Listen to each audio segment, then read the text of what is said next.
Queridos irmãos, vamos abrir a palavra de Deus neste momento litúrgico do nosso culto de exposição. Carta de Paulo aos Filipenses, capítulo 2. Faremos a leitura dos versos 17 a 30, dando sequência à nossa série de mensagens na Epístola de Paulo aos Filipenses. Diz assim a palavra de Deus: Entretanto, mesmo que eu seja oferecido por libação sobre o sacrifício e serviço da vossa fé, alegro-me e com todos vós me congratulo. Assim vós também, pela mesma razão, alegrai-vos e congratulai-vos comigo. Espero, porém, no Senhor Jesus mandar-vos Timóteo, o mais breve possível, a fim de que eu me sinta animado também, tendo conhecimento da vossa situação.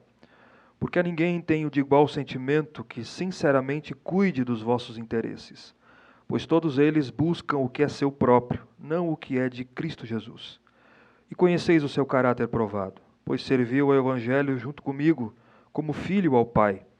Este, com efeito, é quem espero enviar, tão logo tenha eu visto a minha situação. E estou persuadido no Senhor de que também eu mesmo brevemente irei. Julguei, todavia, necessário mandar até vós Epafrodito, por um lado, meu irmão, cooperador e companheiro de lutas, e por outro lado, vosso mensageiro e vosso auxiliar nas minhas necessidades, visto que ele tinha saudade de todos vós, e estava angustiado, porque o vistes que adoeceu. Com efeito, adoeceu mortalmente. Deus, porém, se compadeceu dele, e não somente dele, mas também de mim, para que eu não tivesse tristeza sobre tristeza.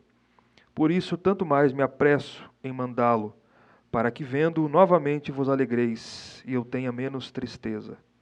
Recebei-o, pois, no Senhor, com toda alegria, e honrai sempre a homens como esse, visto que, por causa da obra de Cristo, chegou ele às portas da morte, e se dispôs a dar a própria vida, para suprir a vossa carência de socorro para comigo. Até aqui vamos orar a Deus pedindo iluminação para a exposição. Ó Senhor, nós te agradecemos por esse momento tão importante que o Senhor nos dá e nos permite ouvir a tua voz. E pedimos nessa hora, ó Pai, iluminação do teu Espírito a todos aqui presentes. Que a tua palavra traga luz, que o teu Espírito ilumine a mente e coração, para que possamos, ó Deus, não só engrandecer a ti, mas viver para o teu nome. Em nome de Cristo. Amém. Meus irmãos, para compreendermos esta passagem aqui, nós precisamos lembrar do contexto do que Paulo vem dizendo. Até aqui, também para aqueles que não têm acompanhado desde o início, mas também para aqueles que têm acompanhado desde o início dessa exposição, vai contribuir. Lembremos que haviam problemas internos na igreja de Filipos relacionado à unidade da igreja. Paulo estava feliz com a igreja por muitas outras coisas. Mas esse era um assunto era danoso no meio da igreja. Havia interesses pessoais, egoísmo, vanglória, partidarismo. Uns consideravam-se superiores aos outros, havia disputas e dissensões.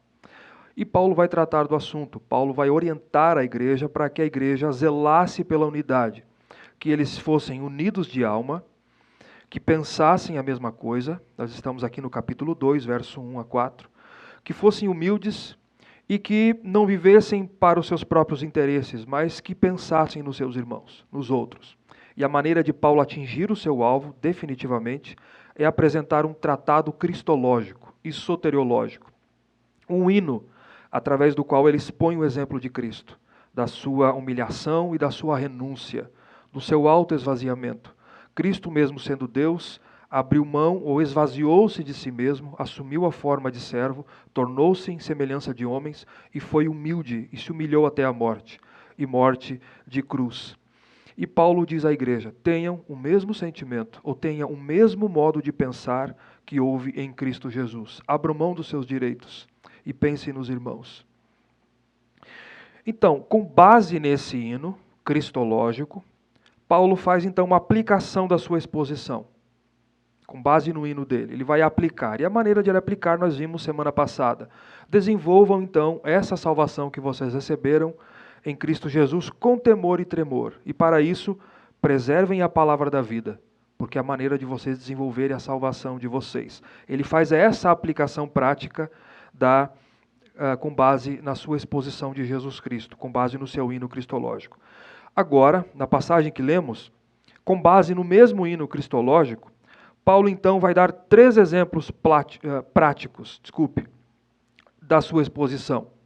Se antes ele aplicou a sua exposição aos Filipenses, dos versos 12 a 16, agora ele dá 3 exemplos práticos para os Filipenses do que ele vem dizendo. Exemplos de renúncia, de abnegação, de serviço sacrificial pelo Evangelho, serviço pelos irmãos em prol da igreja, como Cristo fez, assim também os filipenses deveriam fazer. Os 3 exemplos são esses. Primeiro, o dele mesmo, de Paulo, versos 17 e 18. Depois ele dá o exemplo de Timóteo, dos versos 19 a 24. E depois ele dá o exemplo de Epafrodito, dos versos 25 a 30. Este é o ponto de Paulo nessa exposição. Usar esses irmãos como lições práticas à igreja. Nós temos que lembrar que Paulo aqui, pela leitura do texto fica claro que ele manifesta o seu plano aqui, ele está planejando, ele diz que ele planeja enviar a Filipos, Timóteo e Epafrodito. E ele então se utiliza dos 2 como lições práticas do seu ensino. E eles seriam muito eficazes, meus irmãos. Por quê? Porque a igreja de Filipos conhecia tanto Timóteo como Epafrodito. Nós vimos isso na introdução dessa epístola. Eles eram conhecidos da igreja, companheiros de Paulo. Alguém já disse que estes homens, eles seriam para a igreja de Filipos epístolas vivas a serem lidas. Uma boa maneira de olhar esse assunto. Mas vamos para o nosso primeiro exemplo aqui, que é o exemplo de Paulo, versos 17 e 18. O que Paulo vai dizer aqui é o seguinte: ele vai dizer que ele está pronto a morrer pelo Evangelho. E que assim como ele encontrava razão para se alegrar com isso, em nome da fé dos filipenses, os filipenses também deveriam se alegrar com ele, por conta disso, porque ele está pronto a morrer pelo Evangelho de Jesus Cristo. Vejam aí novamente, versos 17. Entretanto, mesmo que eu seja oferecido por libação sobre o sacrifício e serviço da vossa fé, alegro-me e com todos vós me congratulo. Temos que lembrar aqui o contexto de onde Paulo está falando isso. Paulo está preso, ele está preso em Roma, em custódia, algemado ao lado de um soldado da guarda pretoriana, aguardando o seu julgamento pelo imperador. E Paulo ele poderia tanto ser absolvido do seu julgamento, como ele poderia ser condenado e sentenciado à morte. Nós vimos que no capítulo 1, versos 19 e 25, que Paulo, quando ele olhava para o seu julgamento, que se aproximava, ele diz aos filipenses que ele tinha esperança e expectativa de que ele seria liberto da prisão. E como de fato a história nos mostra que aconteceu, ele foi liberto da prisão. Ele tem essa expectativa, o apóstolo Paulo. Todavia aqui, ele diz, mesmo que eu seja oferecido por libação, mesmo que eu seja condenado e executado, seja morto, ele não desconsidera a possibilidade, ele tem esperança de ser libertado, mas ele não desconsidera, justamente porque Paulo sabe que Deus é soberano sobre a sua vida. Deus é quem controla a sua vida, e não ele mesmo. Ele pode ter expectativas, mas a resposta vem de Deus, final. Mesmo assim, Paulo expressa a sua alegria, ele está pronto a morrer pelo Evangelho. Por que? A pergunta é essa. Por que Paulo está pronto a morrer pelo Evangelho? Ele diz aí, porque para ele, a sua vida seria oferecida por libação sobre o sacrifício e serviço da fé dos filipenses. Libação, essa expressão aqui, ela é tirada dos sacrifícios em Israel. Quando havia os holocaustos, o holocausto era um tipo de sacrifício, que aliás era feito pela manhã e pelo entardecer, 2 vezes em Israel, e no dia, o holocausto, o animal que era oferecido, ele era totalmente queimado no altar. como sacrifício agradável a Deus. Era um holocausto para perdão de pecados do povo de Israel. E nesse holocausto havia derramamento de 1 litro de vinho ou talvez de azeite pelo sacerdote sobre o sacrifício do holocausto feito ao Senhor. Ele era derramado esse vinho sobre o sacrifício como um sacrifício agradável a Deus. O que é que Paulo está dizendo? A figura é essa aqui.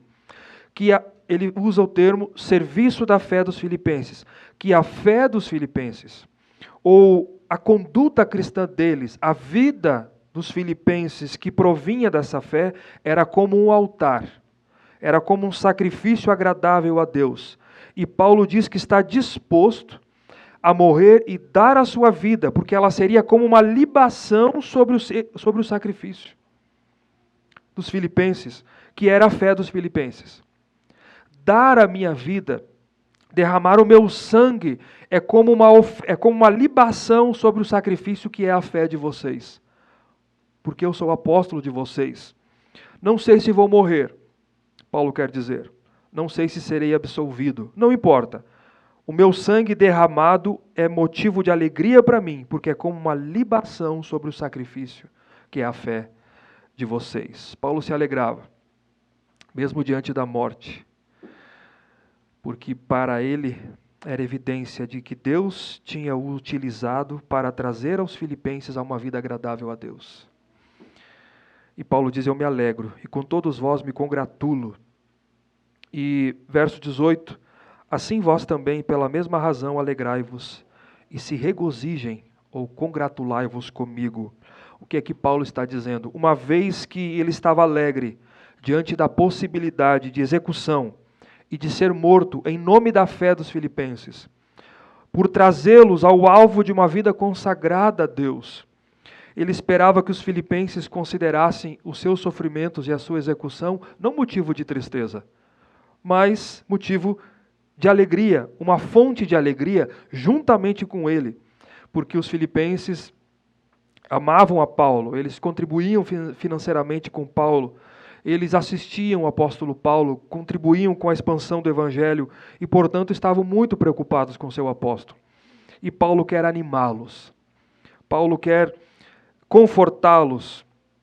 E nós percebemos aqui que ele já não está pensando em si mesmo. O Paulo que orienta no capítulo 2, verso 4, não tenha cada um em vista o que é propriamente seu, senão o que é dos outros.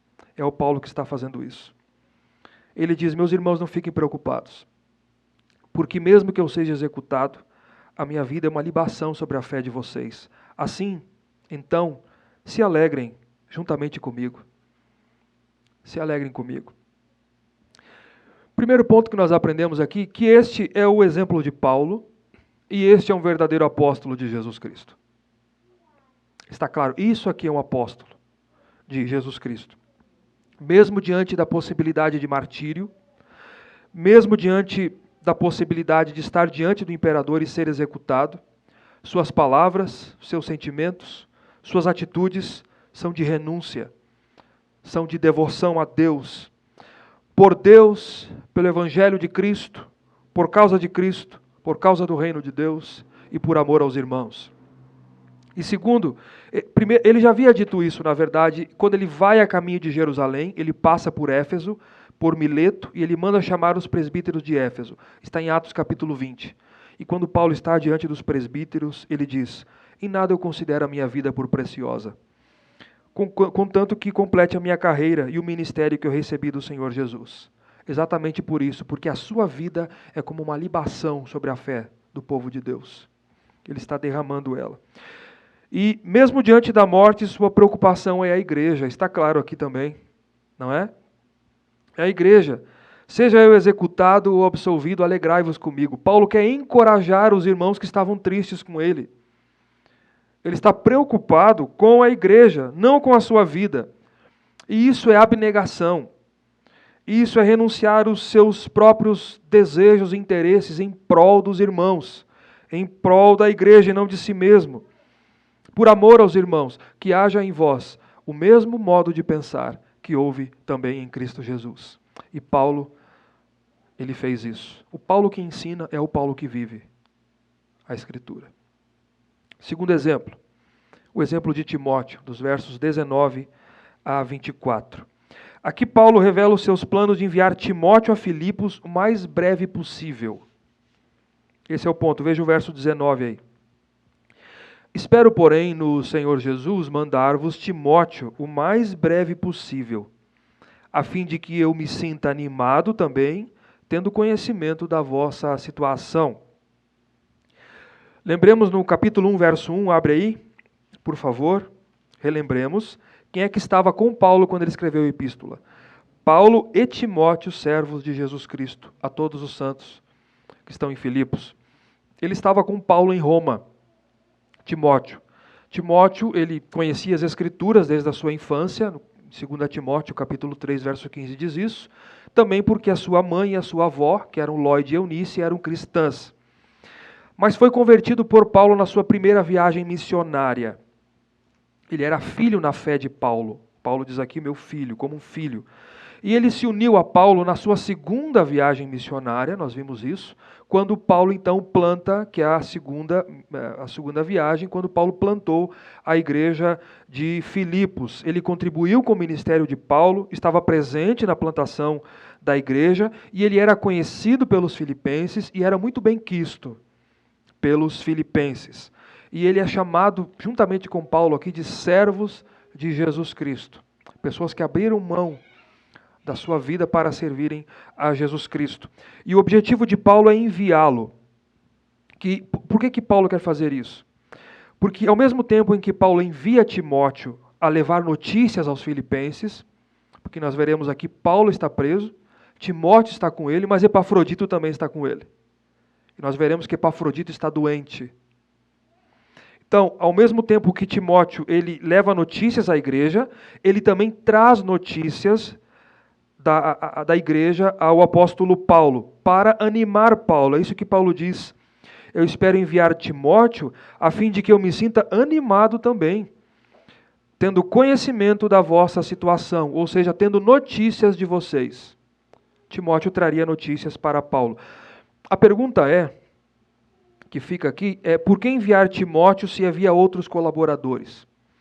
A resposta de Paulo está no verso 20 e 21. Porque a ninguém tenho de igual sentimento, que sinceramente cuide dos vossos interesses e que se preocupe sinceramente por vocês, nesse sentido. Pois todos eles buscam o que é próprio seu, ou o que é seu próprio, não o que é de Cristo Jesus. Essa é a intenção de Paulo a enviar Timóteo, porque ninguém tem igual sentimento. Que cuide dos vossos interesses, ou seja, que se preocupe com vocês, como eu. Pois cada um busca o que é seu próprio. Aqui a intenção de Paulo não é depreciar, é claro, os outros colaboradores dele. Não é fazer isso. Paulo tinha muitos outros colaboradores, nós vemos isso no registro do livro de Atos, leais a ele em suas viagens. Mas o ponto de Paulo, provavelmente aqui, ele está se referindo àqueles obreiros do capítulo 1, verso 15 e 17, que nós já estudamos, em Roma, que trabalhavam e começaram a pregar o evangelho, mas por seus próprios interesses e por rivalidade contra Paulo. Vejam aí no capítulo 1, verso 15 e 16. Alguns efetivamente proclamam a Cristo Jesus por inveja e por porfia, outros, porém, o fazem de boa vontade. Estes que fazem de boa vontade por amor, sabendo que eu estou incumbido da defesa do evangelho. Verso 17. Aqueles, contudo, pregam a Cristo por discórdia, insinceramente, julgando suscitar tribulação às minhas cadeias. É provável que é esse grupo que Paulo se refere aqui, quando ele diz, pois todos eles buscam o que é seu próprio, não o que é de Cristo Jesus. Eles pregam, mas por próprios interesses. E segundo, Paulo está destacando Timóteo entre os demais.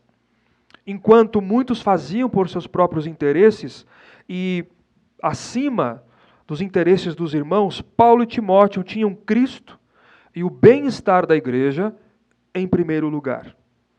É por isso que ele utiliza a expressão aqui, porque a ninguém tenho de igual sentimento. É uma palavra rara no Novo Testamento, só ocorre aqui no Novo Testamento. Essa palavra grega aqui significa de mesma alma.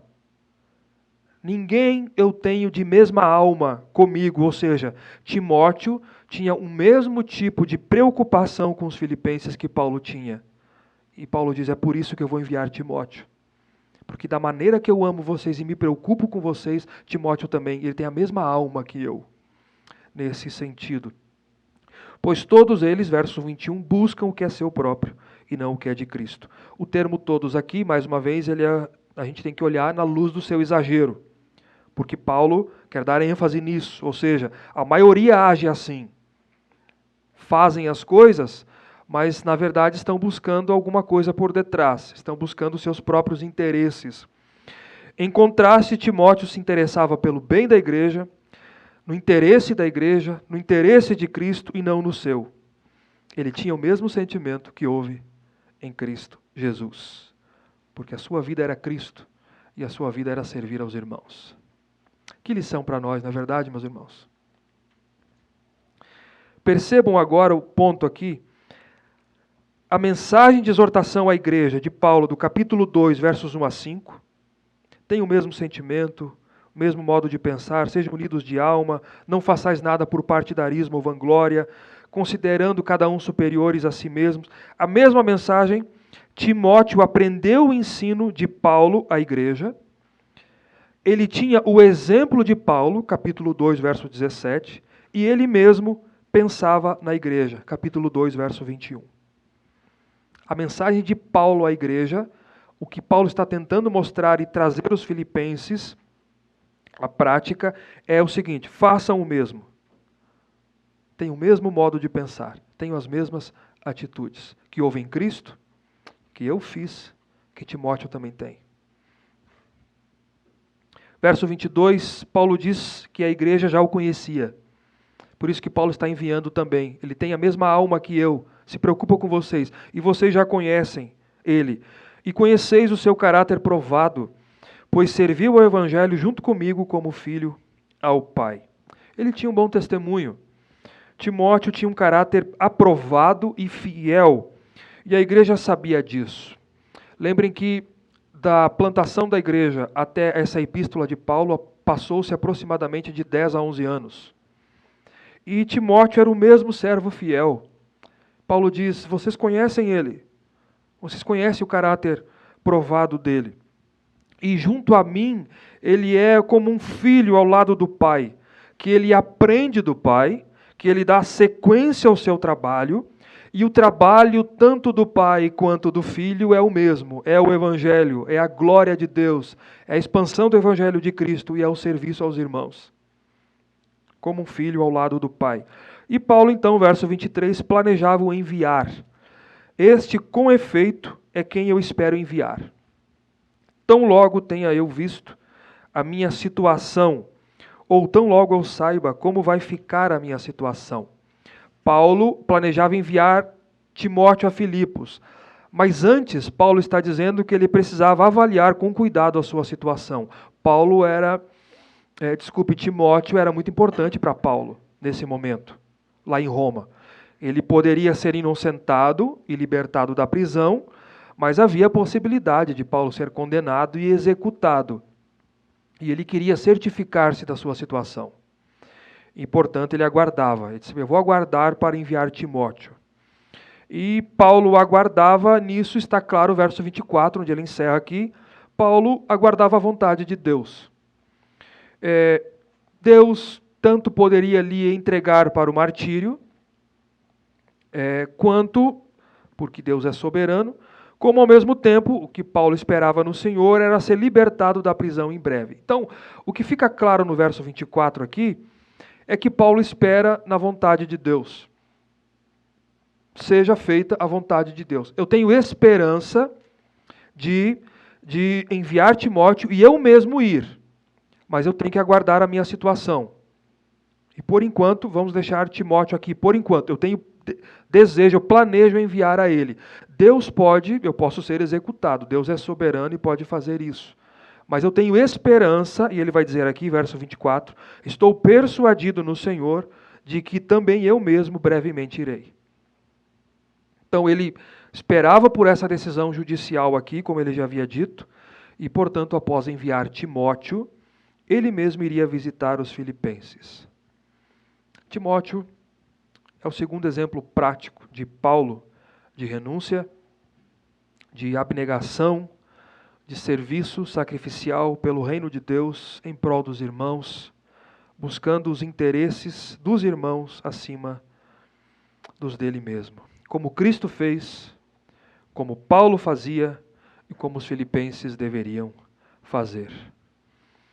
Meus irmãos, como vivemos em um país onde há uma crise de liderança? Eu não sei se somente eu tenho esta impressão, e é claro que eu não estou aqui sendo exacerbado e generalizando, mas eu creio que nós vivemos essa crise de liderança no país, de integridade moral, de integridade doutrinária no meio evangélico. Isso infelizmente, como nós precisamos de homens fiéis, como nós precisamos de homens íntegros, como nós precisamos de pessoas de caráter, de homens de caráter provados, de caráter provado e que são aprovados. Que labutem pelo rebanho, que dediquem as suas vidas em prol do rebanho, que respirem o rebanho e a obra de Deus, que amem a Cristo acima de tudo, que estão dispostos a terem as suas vidas como libação sobre a fé da igreja e que se importem com os interesses dos irmãos, assim como Timóteo, que labutem pelo rebanho de diversas formas e não por si mesmos. Eu estava pensando aqui agora, é impressionante como as pessoas amam agir para os seus próprios interesses. E a grande maioria das vezes são interesses mercenários.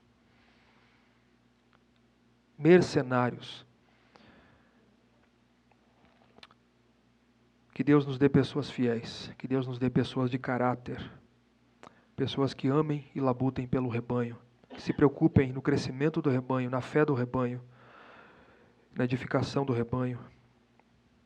Terceiro exemplo é o de Epafrodito. Versos 25 a 30. Paulo acabou de dizer que o seu plano de enviar Timóteo tinha que aguardar um pouquinho, por conta da sua situação. Mas Epafrodito ele quer enviar apressadamente, está no verso 28 isso. Ele quer enviar depressa Epafrodito. Veja aí no verso 25.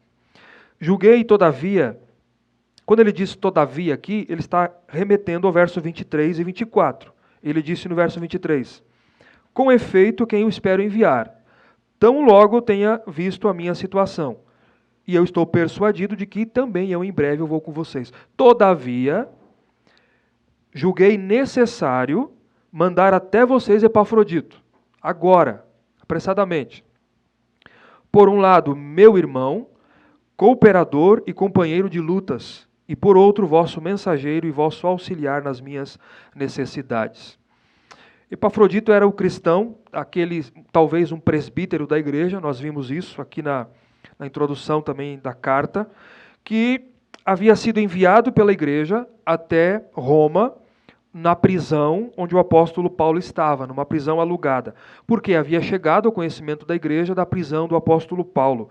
E a igreja então quis enviar uma oferta a Paulo em Roma. E ela faz isso enviando Epafrodito. E quando Epafrodito chega lá, ele traz notícias da igreja ao apóstolo Paulo, e nós veremos isso. E ele também traz uma oferta da igreja para Paulo, está no capítulo 4, verso 18, chegaremos lá.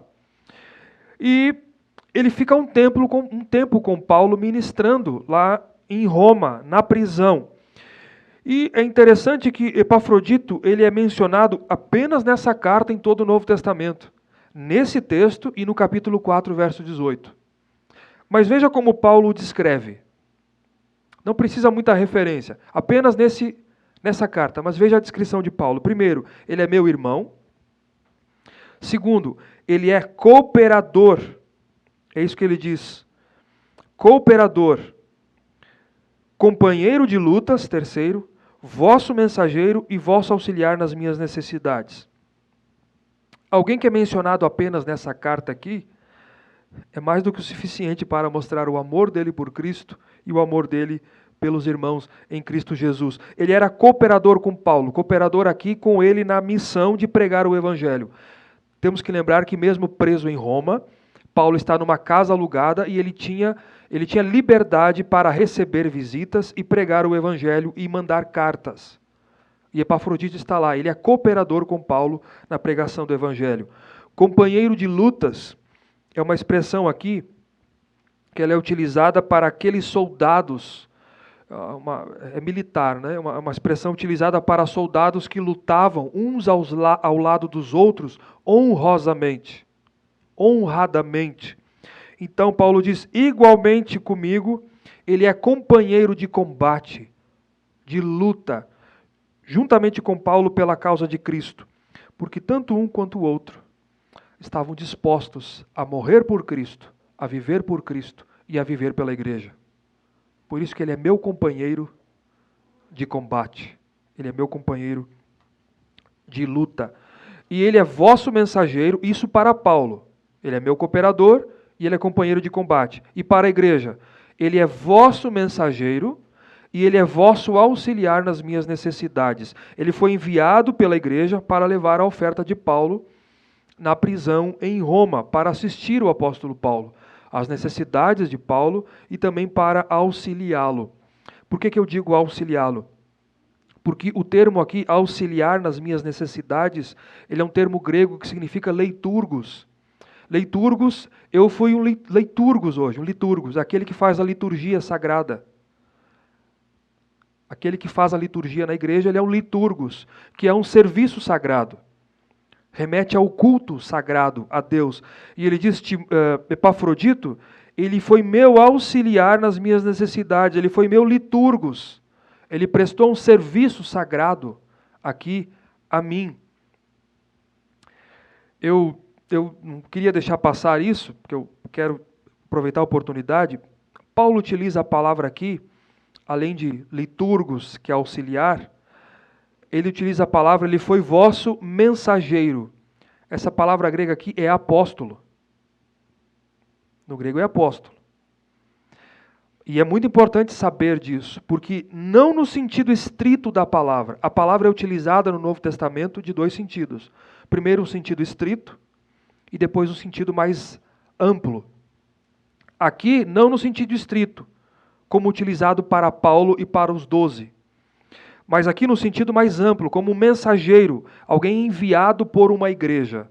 E nesse sentido aqui, havia diversos mensageiros, que é a palavra apóstolo. Há diversos apóstolos no Novo Testamento, ou seja, no sentido de que alguém é enviado por uma igreja para prestar um serviço, para fazer alguma coisa. Mas é sempre a igreja enviando, porque a palavra designa um mensageiro, um enviado de alguém. E Epafrodito nesse sentido era. Mas não como Paulo e os 12, em que a palavra era utilizada no seu sentido mais estrito, como aqueles que receberam comissionamento não de uma igreja, mas que foram comissionados diretamente por Cristo Jesus, quem viram Cristo foram testemunhas oculares da ressurreição de Cristo, quem receberam revelações diretas da parte de Deus e quem, inspirados pelo Espírito Santo, registraram as Escrituras. Como esses não existem mais. Era Paulo e os 12. Porque para ser um apóstolo no Novo Testamento, você tem que passar por esses crivos. Tem que ter visto Cristo ressurreto, testemunha da ressurreição de Cristo, tem que ter recebido revelações diretas da parte de Deus, tem que ter feito milagres comprovadamente, tem que ter registrado a Escritura, e os apóstolos eram aqueles que registraram o Novo Testamento como regra de fé e prática. Só para um entre aspas aqui, para que nós saiba exatamente o sentido da palavra que é utilizada para Epafrodito. Percebam aqui que no verso 25, Paulo descreve, mas também diz que julgava necessário mandar Epafrodito. A pergunta é por que Paulo julgava necessário mandar Epafrodito apressadamente? Verso 26 responde, visto que ele tinha saudade de todos vós, e estava angustiado porque ouvistes que adoeceu. Por duas razões, Paulo diz. Primeiro, ele tinha saudade da igreja. Epafrodito estava com saudade dos irmãos. Ele havia ido até a levar a oferta para Paulo em Roma e ele adoeceu. Isso travou a viagem, o seu retorno. E Epafrodito está com saudade da igreja. Estou com muita saudade dos irmãos. E Paulo diz, eu vou enviar ele, visto da saudade que ele tem de vocês. Segundo, ele estava angustiado, porque ouvistes que adoeceu. Epafrodito estava angustiado porque a igreja ficou sabendo que ele adoeceu enquanto ele estava com Paulo em Roma. E a igreja ficou preocupada com ele.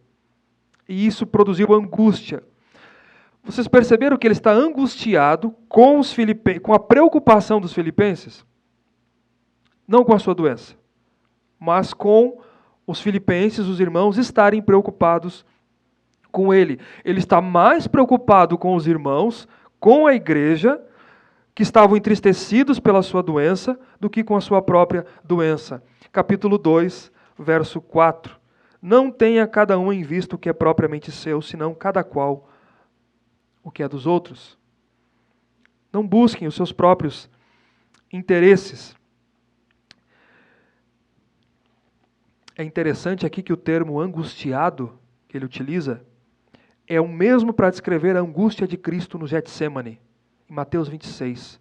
Quando Cristo vai ao Getsêmani, e ele se entristeceu-se, se angustiou-se profundamente. É o mesmo termo utilizado para Epafrodito. A exemplo de Jesus, Epafrodito sentia a necessidade, ele entendia o que era serviço pelos irmãos, amor à igreja, sacrifício pela igreja. E com isso, e veja no verso 27 aí que não era qualquer doença. Ele adoeceu mortalmente, ou seja, ele quase morreu. Paulo está dizendo, ele quase morreu. Com isso, Paulo queria enfatizar aos filipenses o exemplo do serviço de Epafrodito em prol do Evangelho de Cristo e em prol da igreja, em prol dos irmãos. Mas verso 27, na parte B, mas Deus teve misericórdia. Deus, porém, se compadeceu dele, e não somente dele, mas também de mim, para que eu não tivesse tristeza sobre tristeza. Nós não sabemos que doença foi essa de Epafrodito, porque a Bíblia não diz. Nós não sabemos em que momento ele adoeceu, porque a Bíblia não diz. E nós não sabemos também de que maneira Deus o curou, porque a Bíblia não diz. Só diz que Deus se compadeceu dele e por misericórdia o curou. Só isso. Então nós vamos nos calar e vamos deixar a Bíblia somente falar. E Paulo diz que Deus teve misericórdia não somente de Epafrodito, mas também dele, para que eu não tivesse tristeza sobre tristeza. Ou seja, Deus curou Epafrodito por amor a Epafrodito, e Deus curou Epafrodito por amor a Paulo, o seu servo. Então Paulo quer enviá-lo logo, depressa, verso 28, por duas razões. Paulo vai dizer aqui. Então, revisando aqui, verso 26, era necessário, 25, enviar Epafrodito. Resposta de Paulo. Por quê? Ele tinha saudade de todos vocês e estava angustiado por vocês, preocupado com vocês. Paulo quer enviá-lo de volta. Por quê? Verso 28, duas razões. Por isso, tanto mais me apresso em mandá-lo, para que, vendo-o novamente, vos alegreis, e eu tenha menos tristeza. Primeiro, para a alegria dos irmãos ao verem Epafrodito novamente, e vê-lo bem, de saúde. Quero enviá-lo apressadamente, para que vocês se alegrem, para a alegria da igreja, para que vocês se regozijem com a volta de Epafrodito. Ele estava doente, ele chegou aqui, me serviu, ele me auxiliou, foi um servo de Cristo, ele adoeceu em uma doença de morte, ele quase morreu. Mas eu quero enviá-lo de volta, porque ele pensava em retornar, ele pensava em voltar, mas a doença trancou ele aqui, ele ficou um bom tempo comigo aqui. Agora eu envio ele de volta, ele está com muita saudade de vocês. E quando ele chegar aí, vocês também se regozijarão, ficarão felizes com o retorno dele. E segundo, para que Paulo tivesse menos tristeza, para que Paulo se alegrasse também e não ficasse preocupado. Ele diz aí, e eu tenha menos tristeza. De fato, queridos, Epafrodito ficou com Paulo na prisão, servindo, mesmo doente.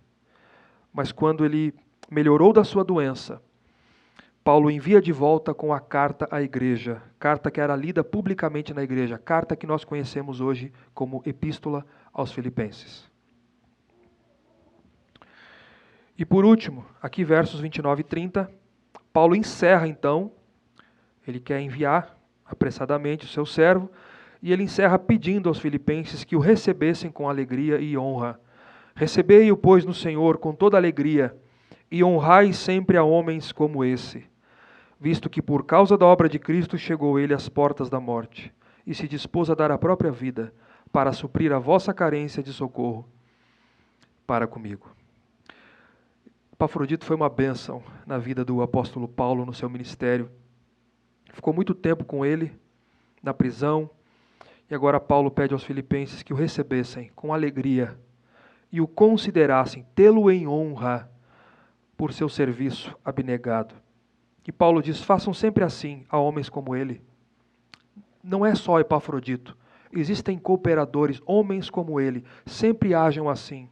Recebam com alegria e tenham em honra homens como ele. Porque o que ele fez? Verso 30. Paulo então encerra o seu argumento do que ele fez. Visto que, por causa da obra de Cristo, chegou ele às portas da morte e se dispôs a dar a própria vida para suprir a vossa carência de socorro para comigo. Por amor à causa do Evangelho, ele quase morreu. Você conhece alguém assim hoje? Difícil, né? É raro, né? Isso é raro. Por isso Paulo diz, sempre façam assim com homens como ele. Ele se dispôs a dar a própria vida para suprir a vossa carência de socorro para comigo. Ou seja, ele arriscou a vida para suprir a ajuda que vocês não podiam me dar. O que é que Paulo quer dizer com isso? Epafrodito, ele pôde fazer o que os filipenses não podiam. Quer estar fisicamente com Paulo. Ele foi enviado pela igreja, mas os filipenses estavam longe, mais de 1.000 quilômetros. Mais de 1.200 quilômetros de Roma. Uma distância muito longa. E ele, para realizar o seu compromisso com o trabalho que havia sido designado, ele dispôs a própria vida. Ele arriscou a sua vida para fazer isso. Ou seja, quando chegou a notícia à igreja que Paulo estava preso, o seu apóstolo estava preso em Roma, Epafrodito se ofereceu para fazer essa viagem e levar consigo essa oferta de amor ao apóstolo Paulo. Numa viagem longa, de mais de 1.200 quilômetros, perigosa até a capital de Roma, e por fim ele chega numa prisão e ele se associa com um condenado que haveria possibilidade de ser sentenciado à morte. Por isso que Paulo diz, ele arriscou a própria vida. Pela distância, pelo tempo, pelo perigo, por se associar a um prisioneiro, e depois ele adoeceu. Ele arriscou a própria vida. Mas ele se dispôs, pela obra de Cristo, para assistir Paulo com oferta na prisão e para auxiliá-lo. Exemplos de renúncia, de abnegação, de serviço sacrificial pelo Evangelho, em prol do reino de Deus, em prol dos irmãos, por amor aos irmãos, como Cristo fez e como os filipenses deveriam fazer. Que haja em nós, queridos, o mesmo sentimento, o mesmo modo de pensar que houve em Cristo Jesus. Eu queria encerrar dizendo três coisas aqui, 3 aplicações para todos nós. Eu acho extremamente importante. Primeiro, que são muito claras. Ame a Cristo acima de tudo. Ame a Cristo mais do que a sua própria vida. Ame a Cristo mais do que a você mesmo. Ame o Evangelho de Cristo acima de tudo. As nossas prioridades, elas se manifestam na forma com que nós utilizamos o nosso tempo, os nossos recursos e onde nós concentramos os nossos esforços. Ninguém pode cobrir as suas prioridades, camuflá-la, porque elas se manifestam. automaticamente. Amem a Deus, amem o reino de Deus, amem o Evangelho de Cristo. Renuncie-se a si mesmo pelo Evangelho de Cristo e pela obra de Deus. Desejos, vontades, abram mão dos seus direitos pelos irmãos. É isso que Deus nos chama a fazer nessa manhã. Abram mão dos seus direitos, dos seus conceitos pessoais em prol dos irmãos, em prol da consciência dos irmãos, em amor aos irmãos, em amor à igreja. Amem a Cristo acima de tudo. Amem o Evangelho de Jesus Cristo, o Evangelho que nos alcançou imerecidamente. Imerecidamente. Não há nada que possamos fazer para galgar o perdão de Deus. Ele nos amou, Ele quis ser um ato soberano, monergista da parte de Deus. Mas em gratidão, em amor, ame esse Deus acima de todas as coisas. Como Paulo, estou disposto que a minha vida seja uma libação. Segundo, o cristianismo não é somente um conjunto de doutrinas. Ele requer uma vida prática. O cristianismo é prático. O cristianismo é vivo, porque o seu cabeça é vivo. Cristo é vivo. Ele dá a vida, porque Ele é a vida. E a sua palavra é a vida, porque ela traz a vida. O cristianismo não é somente uma ortodoxia no sentido de conjunto de doutrinas, mas é uma ortodoxia que tem que se virar, que tem que transformar-se ou canalizar-se para a ortopraxia, para a prática. Paulo diz, mesmo que eu morra, eu me alegro, porque minha vida é uma libação.